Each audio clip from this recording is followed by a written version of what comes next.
What was the original mandate of the ADL, and has that changed over the years? Yeah, I talk often when I give a lot of talks to our staff, to our supporters, and others about the history of ADL. And I said part of our history is partly about continuity and partly about change. And when I say continuity in response to your question, the founding charter of ADL, Livingston came up with a charter which sort of became ADL's unofficial constitution, and he got 100 leading Jews around the country to sign on to this charter.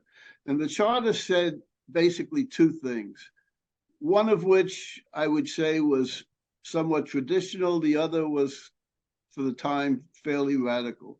The first point and the primary purpose of ADL was to combat the defamation of the Jewish people, which was interpreted and has been interpreted all these years later as fighting anti-Semitism and protecting Jews.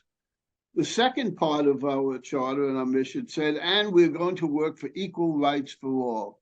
And that meant that we were doing something which, as I say, the first part was what different immigrant groups were doing this kind of. The NAACP was founded a few years earlier, the American Jewish Committee a few years earlier.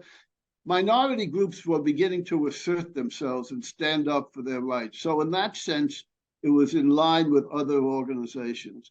What was different was that second part, which said here a minority group, as I mentioned, still with plenty of insecurities, was taking as part of its mission to work for equal rights for all. In other words, to go beyond the Jewish community. And that was quite radical for its time. I mean, of course, you know, as we all know, Hillel's famous statements embodied that actually when he said, if I'm not for myself, who will be, which is you have to stand up for yourself, which is the first part of our mission. And then he said, if I'm only for myself, who am I?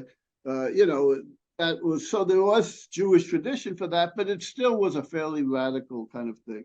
And I would say 110 years later, with all the changes that have gone on, which I'm sure we'll talk about in the organization, that basic mission remains intact. And when all of our staffers come on board and others, everybody comes to know that what we refer to often historically as our dual mission, but we don't use that terminology anymore.